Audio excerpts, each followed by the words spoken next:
हाँ तो बच्चों, नीट महातोड़ का नेक्स्ट टॉपिक जो हमारा स्टार्ट होने वाला है उसका नाम क्या है? Centre of mass. बड़ा छोटा टॉपिक है, लेकिन इससे बनने वाले जो क्वेश्चंस होंगे ना वो 3 या 4 टाइप के होंगे ना। तो पहले सेंटर ऑफ मास क्या होता है इसके ऊपर चर्चा करते हैं। मैं तुम्हें बता देता हूँ। जैसे एक सर्कल है, इस सर्कल का सेंटर ये है और यही इसका सेंटर ऑफ मास है। लेकिन इसी प्रकार एक और सर्कल लेते हैं, जैसे एग्जाम्पल मैंने एक थाली ली। थाली को ऊपर उंगली पे स्टेबल कर सकते हैं क्या? बैलेंस कर सकते हैं दो तरीके से। एक तो वो जब गोल घूम रही हो तो बैलेंस कर सकते हैं, और बिना गोल घूमे भी बैलेंस कर सकते हैं क्या? तो जवाब है हाँ। हमें बस उसका वो पॉइंट पता होना चाहिए जिस पर ये चारों तरफ से गिरे नहीं है। उस पॉइंट को बोला जाता है COG, मतलब सेंटर ऑफ ग्रेविटी, क्योंकि इसमें ग्रेविटी का रोल है। लेकिन मास एक अलग चीज है। मास तो केवल क्या है बच्चों? द्रव्यमान है। और ग्रेविटी क्या है? गुरुत्व। तो ग्रेविटी अगर अर्थ पर है तो अलग तरीके से काम करती है। मून पे जाके ये कंडीशन अप्लाई करेंगे तो अलग तरीके से बिहेवियर होगा, लेकिन मास दोनों जगह सेम रहेगा। एग्जाम्पल मैंने तुम बताया था कि मेरा मास 7 किलो का है। तुम विश्वास नहीं करोगे, लेकिन मास सही में 7 किलो का है, बस मेरा वेट जो है ना वो 7 × 10 कितना आ गया।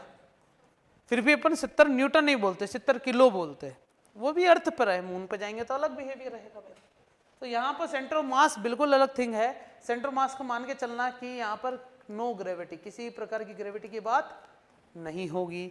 सेंटर ऑफ ग्रेविटी अलग है। अगर तुम इन फ्यूचर कॉलेज में आता हो तो तुम्हें सेंटर ऑफ ग्रेविटी नाम सुनने को मिल सकता है, लेकिन centre of mass 11th class में सुनने को मिलता है। और सेंटर ऑफ मास क्या होता है, केवल मास पर चर्चा की जाती है। तो अलग अलग शेप का सेंटर ऑफ मास अगर मैं बात करता हूँ तो यहाँ पर एक मैंने शेप बना दिया। क्या है बच्चों? ये स्क्वायर, ठीक है। ये हमारे पास क्या हो गया यार? ये तो कलर ही अलग रहेंगे इसके। तो सर्कल हो गया। ये कौन सा ट्रायंगल बनाया मैंने? ये बना दिया मैंने राइट एंगल ट्रायंगल, ठीक है। पैरेललोग्राम बना दूं एक।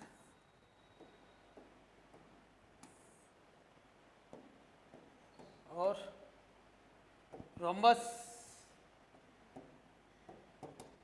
और कुछ बन सकता है? पेंटागन बन गया। ये सारे कौन से ग्राफ है पता है बच्चों? सारे के सारे डायग्राम 2D है। तो अगर मैं बात करता हूँ एक स्क्वायर की, तो स्क्वायर का दोनों तरफ से पार्ट किया जाए। जैसे ये इसकी लेंथ है A, ये भी क्या है? Width A। तो इसका सेंटर ऑफ मास कहाँ पर होगा? यहाँ से भी आधा और नीचे से भी कितना? आधा। A/2 A/2 सेंटर पर है ना। सर्कल का कितना होगा? कहीं से भी देखोगे तो क्या दिखेगा अपन? रेडियस। क्या तुम ऐसे बोल सकते हो कि डायमीटर का आधा? इसका भी निकाला जा सकता है, लेकिन स्पेसिफाइड नहीं है, निकालना पड़ेगा। रोम्बस का इनकी डायगोनल का पॉइंट होगा। क्या इसमें भी इनकी डायगोनल का पॉइंट ही ले लोगे सेंटर ऑफ मास? और देखो, इक्विलेटर ट्रायंगल हो गया। इक्विलेटर मतलब तीनों की साइड क्या है बच्चों? सेम है। तो ऊपर से नीचे तक इसका सेंटर ऑफ मास बताओ, यहां होना चाहिए या यहां बीच में होना चाहिए? फर्स्ट या सेकंड? First, exactly. तो ये ऊपर से इसका L/3 होता है, 2L/3, और नीचे से होता है L/, प्रूफ करके देखेंगे बाद में ना कैसे होता है, ठीक है। रोम्बस को बता दिया। पेंटागन का भी इनके मिड पॉइंट से जाएगा डायगोनल से होते हुए। और भी इसका भी निकाल सकते हैं। लेंथ वही है L/2L/3, और नीचे से क्या हो जाएगा? L/3। तो ये सेंटर ऑफ मास के बारे में तुम्हें बताया। देखिए, सेंटर ऑफ मास को समझने के लिए मुझे एक वर्ड यूज में लेना पड़ेगा जिसका नाम क्या है? वेक्टर। अच्छा, जो चीजें तुम्हें पहले से बताया इसलिए मैं उसको ज्यादा डीपली नहीं जाऊंगा, स्पीड में लेके चलूंगा। वेक्टर में अपन ने पढ़ा कि एक नाम होता है जिसका नाम क्या है बच्चों? Position vector. पोजीशन वेक्टर क्या होता है वो देखते हैं।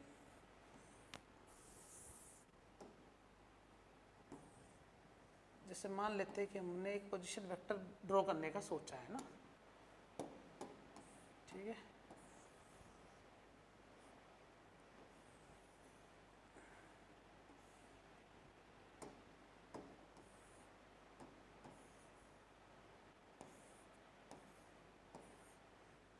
ये लो, ये हो गया 0। ये डायरेक्शन क्या है बच्चों? x। ये डायरेक्शन क्या है बच्चों? y। और ये डायरेक्शन क्या है बच्चों? z। तो इस केस में मान लेते हैं कि यहाँ पर एक m1 मास पड़ा है ना, तो इसका पोजीशन वेक्टर क्या बोलूँगा मैं बच्चों? r1। इसी प्रकार यहाँ पर भी क्या पड़ा है इसका m2 मास पड़ा है, तो इसका पोजीशन वेक्टर क्या बोलूँगा r2। यहाँ पर m3 मास पड़ा है, इसका पोजीशन वेक्टर क्या बोलूँगा r3।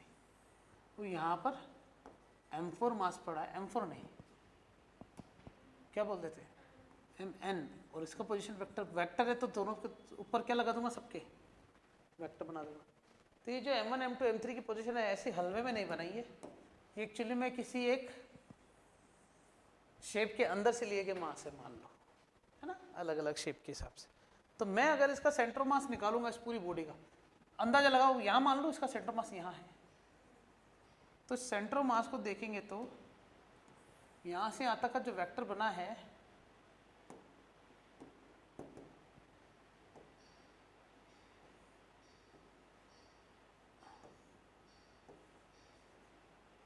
डिलीट हो जाता,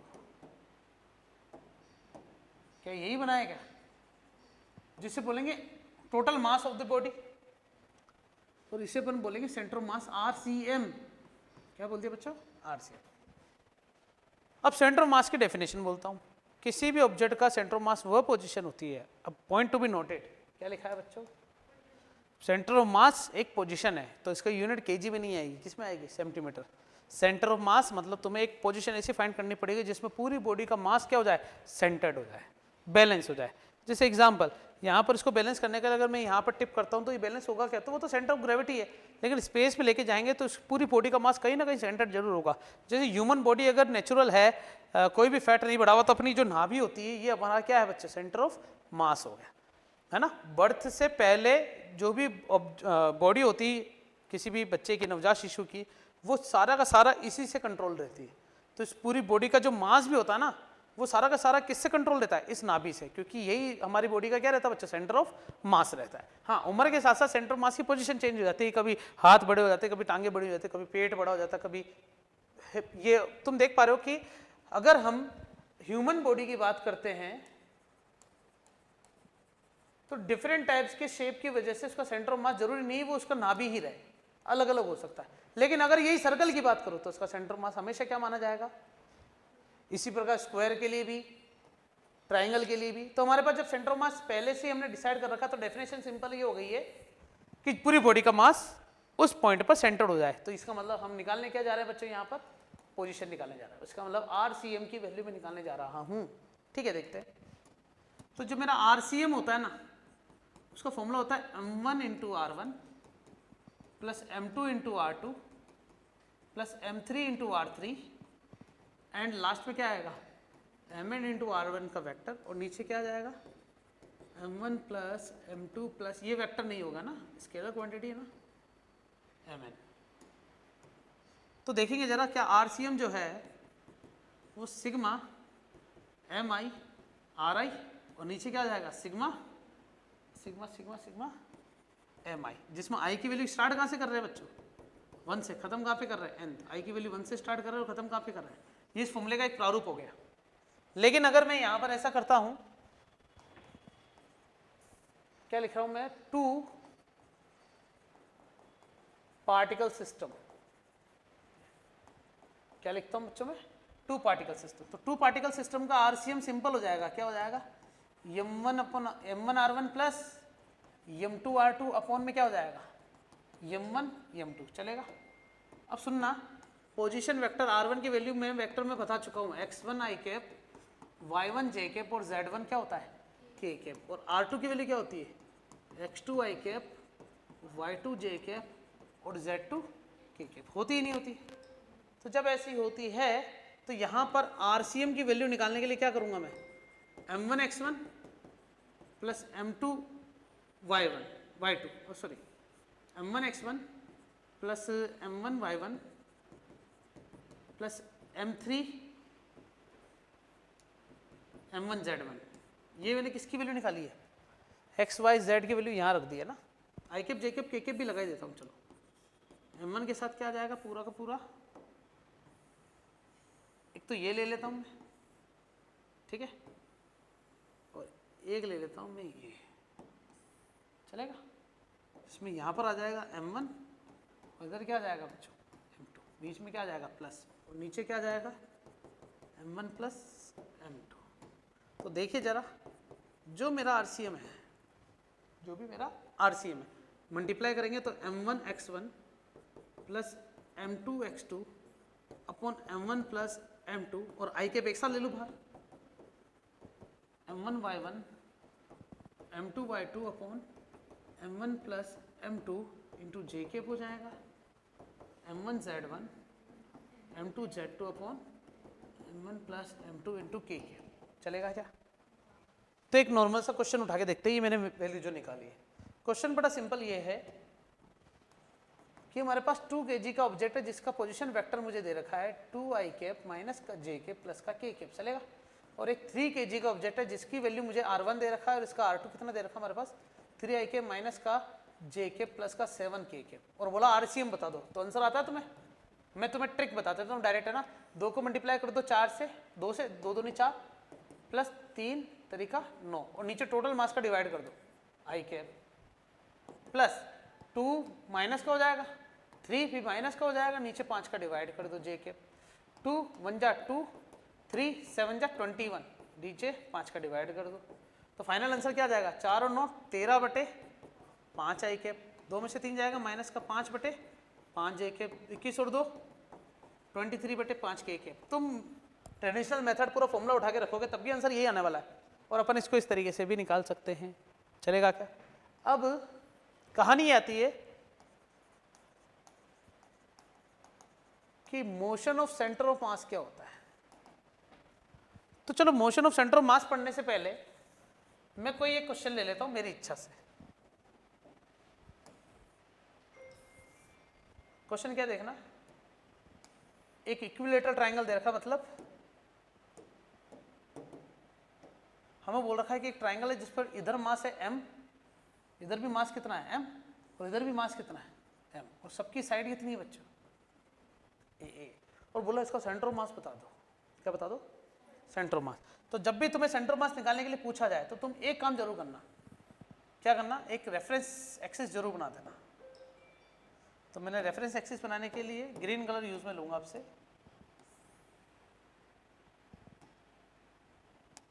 देख पा रहे हो ना रेफरेंस एक्सिस का मतलब क्या हुआ? तुम्हें इन तीनों में से किसी एक को ओरिजिन पे पटकना पड़ेगा। ओरिजिन मतलब मूल बिंदु, पटक दिया मैंने। इसका मतलब अगर मैं इसका m1 और r1 निकालूं तो m1 की वैल्यू तो हो जाएगी m, लेकिन r1 की वैल्यू हो जाएगी 0 0। सही है क्या? मतलब इसके कोऑर्डिनेट निकल गए मेरे पास। इधर आओ। अच्छा r1 का मेरे लिए ये भी हो सकता है क्या? x1, y1, हाँ या ना? इधर आओ। यहां से यहां तक डिस्टेंस कितनी मेरे पास? a। तो देखेंगे जरा क्या यहाँ पर x2, y2 की वैल्यू जो है वो a, 0 हो जाएगी क्या? कोऑर्डिनेट अपने आप निकल रहा है। इधर आओ। इस पॉइंट पर यहां से यहां तक की डिस्टेंस आधी हो जाएगी क्या? लेकिन यहां से यहां तक की डिस्टेंस क्या होगी बताओ? सोच समझ के बताना। ये a हो गई, ये a/2 हो गई, तो एक ट्राइंगल बन गया क्या मेरे पास? ये a/2 है, ये a, तो ये हो जाएगा a² माइनस a²/4। आंसर आ जाएगा 3a²/4, मतलब √3/2a। तो ये मुझे डिस्टेंस मिल गई √3/2a, y की वैल्यू। तो इसके कोऑर्डिनेट देख रहा हूं बच्चों, एक आएगा a/2 और एक आएगा √3/2a। चलेगा क्या? कोऑर्डिनेट आ गए। अब मुझे तीनों कोऑर्डिनेट मिल चुके हैं, जिसमें x1, y1 की वैल्यू तो क्या मिल रही है बच्चों? 0 0। x2, y2 की वैल्यू क्या मिल रही है बच्चों मुझे? a0। x3, y3 की वैल्यू क्या मिल रही है मुझे? a/2 और √3/2 इंटू में a। क्या ये वैल्यू उठा के सीधा इस वाले फॉर्मूले में रख सकते हैं कि RCM बराबर? क्या RCM की वैल्यू जो है इसी फॉर्मूले में अगर देखा जाए तो क्या ये मेरे लिए R1 जैसा बिहेव कर रहा है? सॉरी, x1 जैसा बिहेव कर रहा है, या फिर ऐसा बोलेंगे ये मेरे लिए XCM है, ये मेरे लिए YCM है, ये मेरे लिए ZCM है। तो यहां पर भी अगर मैं यहां पर RCM ना निकाल के सीधा पहले क्या निकालता हूं? XCM। तो m1 into x1, m2 into x2, नीचे क्या आ जाएगा? m1 plus m2। इधर आओ।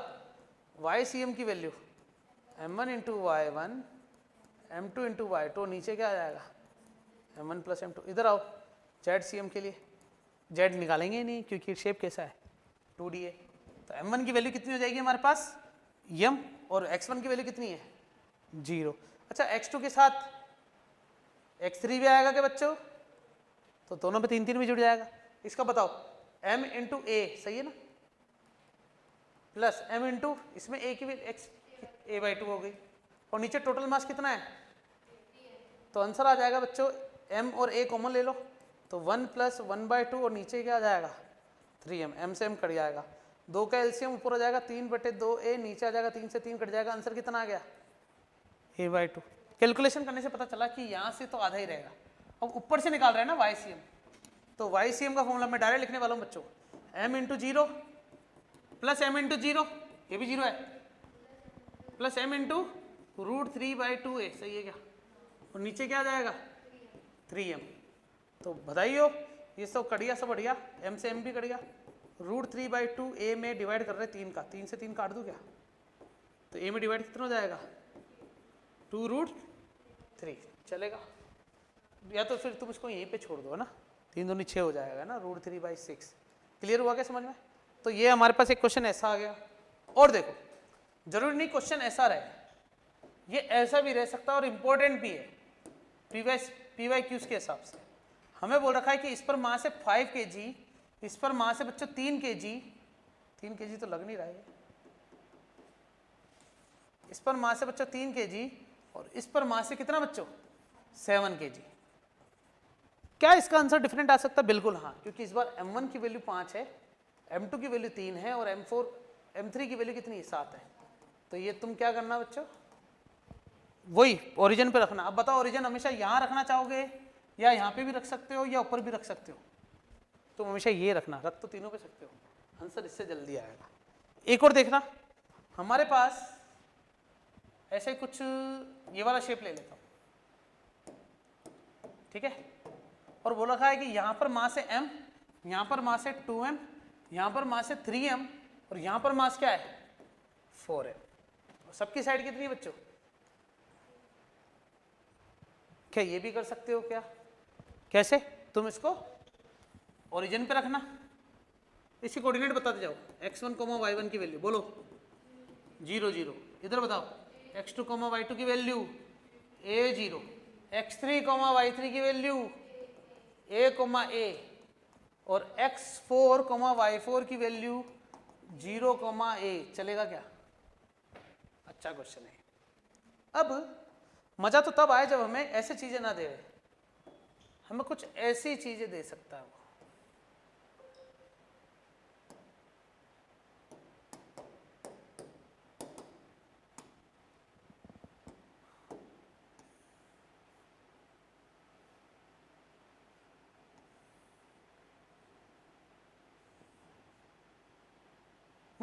मुझे बोला इसका सेंटर ऑफ मास बता दो, है ना, इसका सेंटर मास पूछ ले। चलो मैं सीधा 3D पे चला गया, 3D पे ना जाके मैं एक काम करता हूँ, पहले 2D पे चलता हूँ। 2D क्या कहता है वो देखना, हमें ऐसा बोल रखा है कि एक ऐसा शेप है,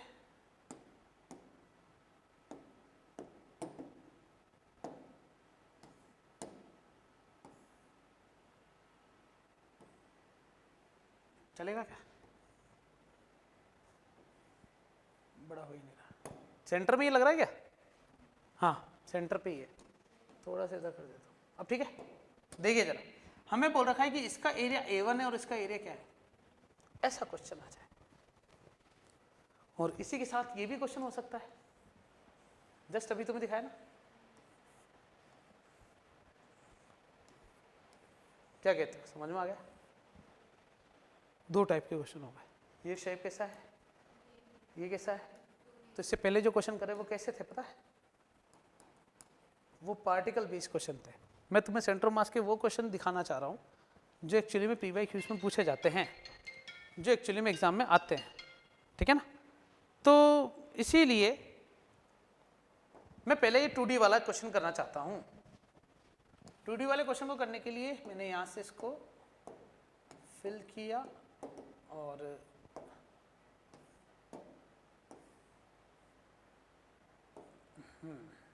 नीचे लिया, इसका एरिया कितना A1 है, इसका एरिया कितना A2 है।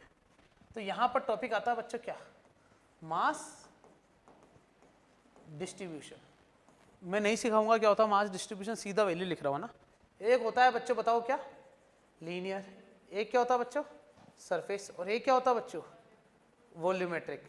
लीनियर में क्या होता है, लैम्डा बराबर मास अपॉन में लेंथ, सरफेस में क्या होता है, सिग्मा बराबर मास अपॉन में एरिया, और वॉल्यूम बराबर क्या होता है, रो बराबर मास अपॉन में वॉल्यूम। ये डेंसिटी भी होता है ना, मास अपॉन में वॉल्यूम।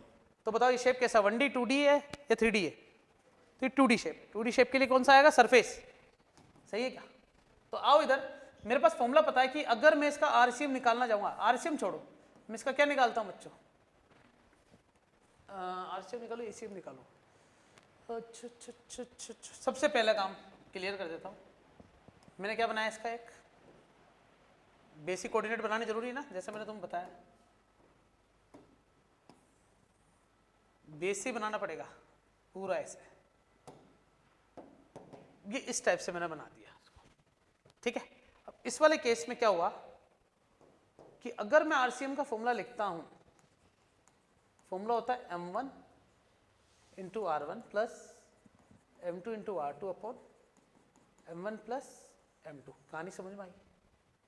तो मुझे ना इस शेप में एक तो x डायरेक्शन पता है और क्या पता है, y डायरेक्शन पता है, ठीक है।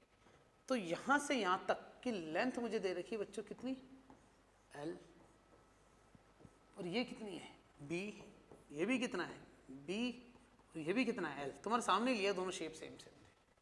तुम पता है स्क्वायर का सेंटर मास कहां पर होता है, l/2 होता ही नहीं होता है।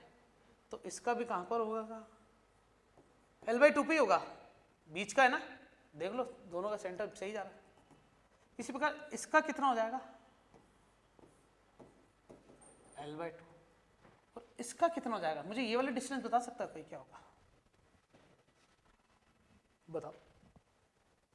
अगर ये डिस्टेंस बता दोगे तो मुझे लग जाएगा कि हाँ तुम्हें थोड़ा बहुत घुस रहा है दिमाग में। मैं लिखूं और तुम बताना सही लिखा है क्या मैं,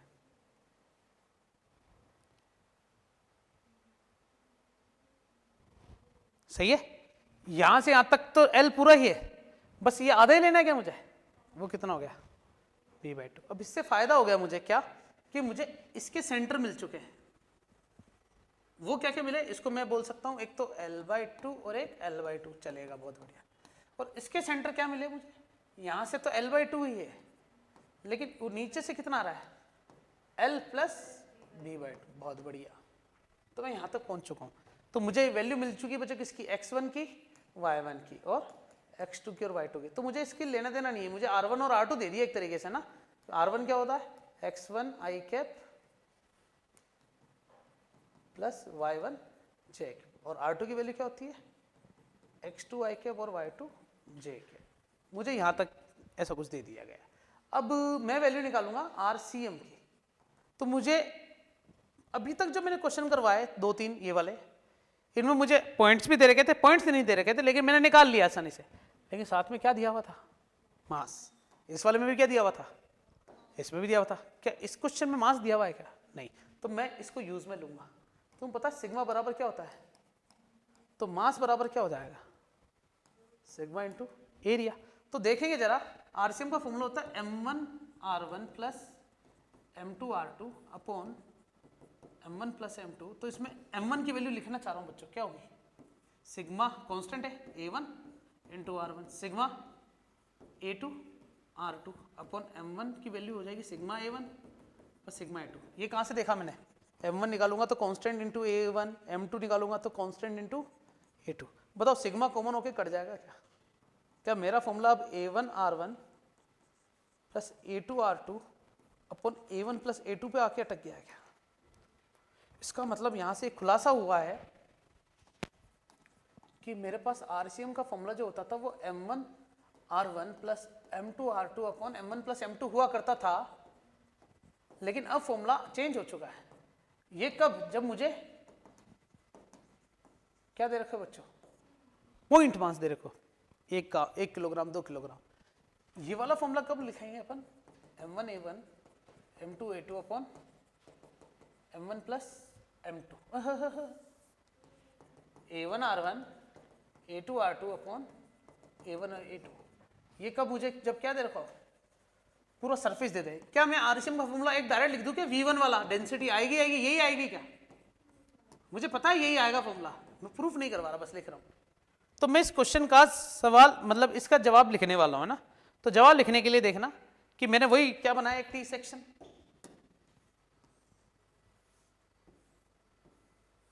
टी सेक्शन में ये जो डिस्टेंस है ये है मेरे पास 10 और ये डिस्टेंस है जो मेरे पास कितनी बच्चों 4, तो इसमें ये वाली भी डिस्टेंस कितनी हो जाएगी 10 और ये वाली डिस्टेंस कितनी हो जाएगी 4। तो ऐसा करने के लिए मुझे पहले क्या करना पड़ेगा, कोऑर्डिनेट बनाया, कोऑर्डिनेट बना के एक तो इसके कोऑर्डिनेट चाहिए और एक इसके चाहिए, निकाल के दे रहा हूँ बच्चों। यहाँ से यहाँ तक की डिस्टेंस पूरी 10 है, 10 का कितना हो जाएगा 5, यहाँ से यहाँ तक की डिस्टेंस 10 है, 10 का कितना हो जाएगा 5, इसके कोऑर्डिनेट आ गए 5 कोमा, बोलो आया समझ में।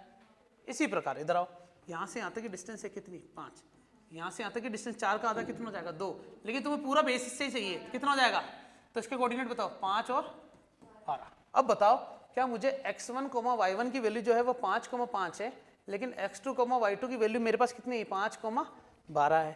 a1 निकालना चाह रहा हूँ बच्चों में, a1 मतलब इसको 1 मान लो और इसको क्या मान लो 2, मैं लिख दूं डायरेक्ट, कैसे आया,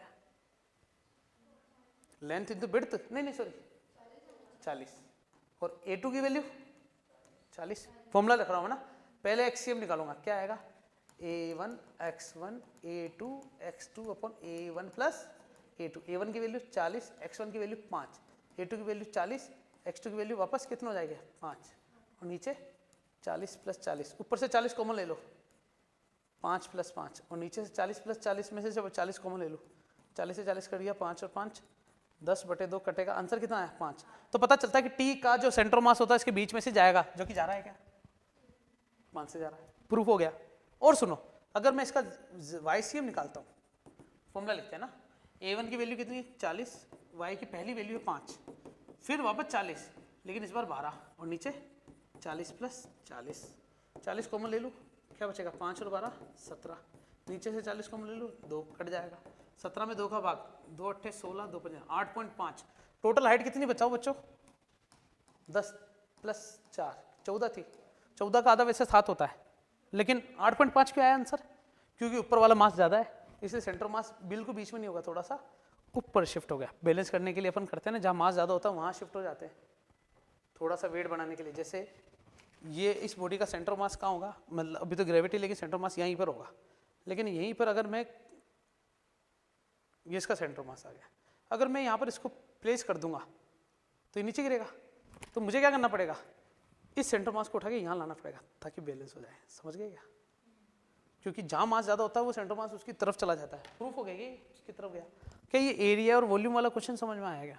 तो इसीलिए मैं तुम्हें बता रहा था कि अभी तक सेंटर मास में पार्टिकल मास के क्वेश्चन आते थे, लेकिन अब इस टाइप के भी क्वेश्चन आ सकते हैं जो कि तुम करोगे। स्टेप बताने वाला हूँ, वापस ध्यान से सुनना। स्टेप नंबर 1, साफ सीधी सी बात है, तुम्हें पहले क्या लिखना पड़ेगा बच्चों, उसका ओरिजिन। मैंने टी शेप बनाना, टी शेप के बाद क्या ऐसा भी शेप बन सकता है क्या, अरे हाँ है ना, और ऐसा शेप कैसे बनाओगे तुम,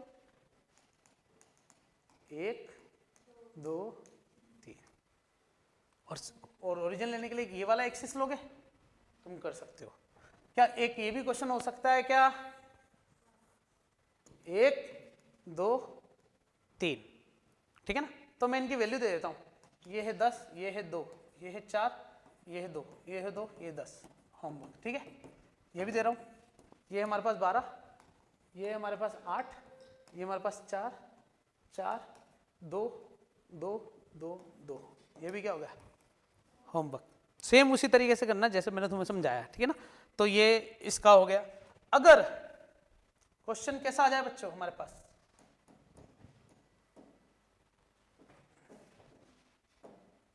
अभी बनाया था ना, अरे यार वो तो मिटाई दिया अपन ने, यहीं से ले लेते हैं इसको, दिख रहा है कि।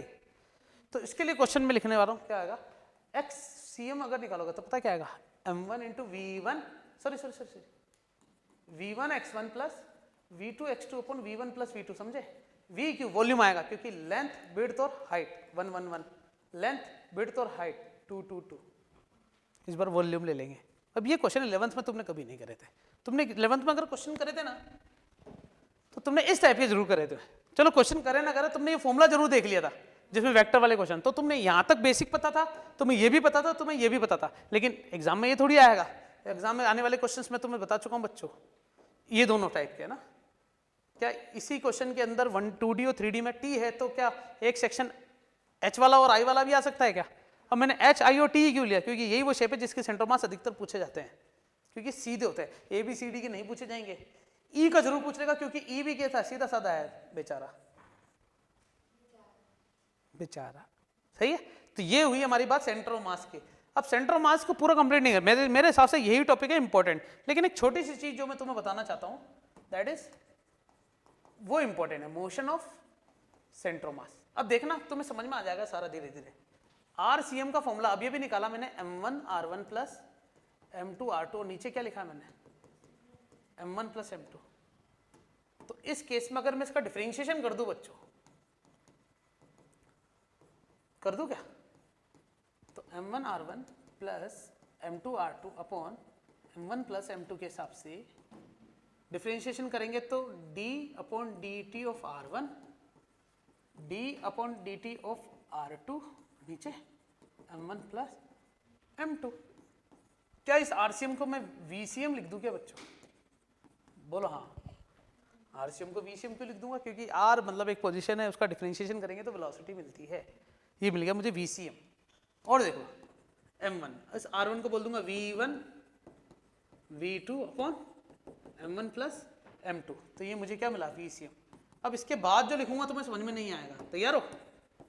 ACM बराबर आ जाएगा M1 A1 M2 A2 upon M1 plus M2। बोलो आया या नहीं आया, है आया ही नहीं आया, M1 A1।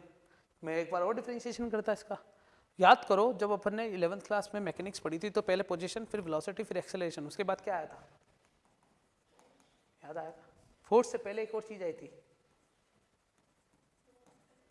मोमेंटम। क्या आया था बच्चों, मोमेंटम। तो मैं इसको उठाना चाहता हूँ, VCM को लिखना चाहता हूँ, और तुम्हें पता है VCM का फॉर्मूला आ रहा है सिग्मा MI/VI, और नीचे क्या रहा है, सिग्मा M। सिग्मा M को इधर मल्टीप्लाई कर देता हूँ तो कैपिटल, अच्छा सिग्मा M का मतलब होता है टोटल मास। क्या होता है बच्चों, तो VCM बराबर क्या रहा है, सिग्मा MI/VI, और नीचे क्या हो जाएगा, कैपिटल M।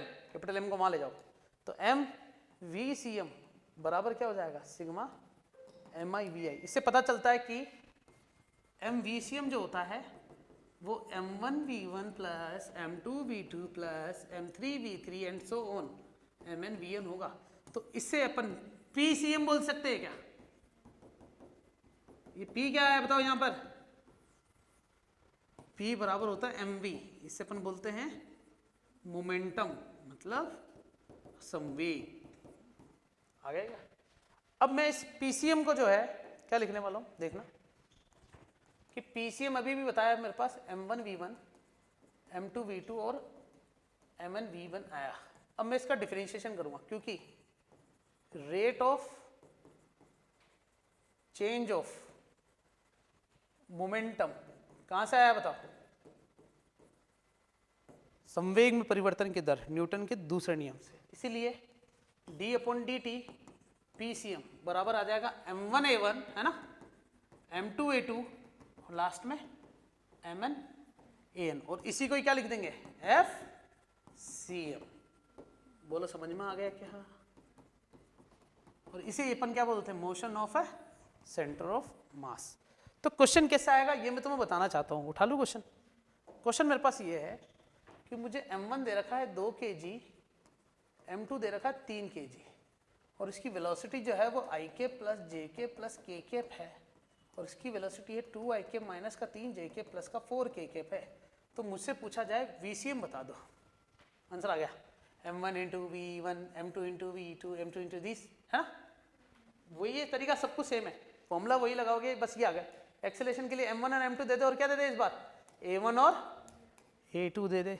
तो ये हमारे पास जो कंप्लीट होता है किसके लिए बच्चों, motion of a centre of mass. तो यहाँ पर सेंटर ऑफ मास के लिए मेरे पास 3 टॉपिक इंपॉर्टेंट है। पहला जो बेसिक क्वेश्चन आते थे जिस पर वेक्टर के क्वेश्चन आएंगे, दूसरा जो शेप मैंने तुम्हें समझाया वैसा, और तीसरा मोशन वाला। इससे ज्यादा कुछ मत पढ़ना। PYQs भी अगर लगाओ तो कैसे लगाना बच्चों, केवल पहला कौन सा वाला, वेक्टर टाइप की क्वेश्चन, दूसरा शेप वाले, और तीसरा मोशन वाले, इससे ज्यादा कुछ नहीं। ठीक है, यही खत्म होता है हमारा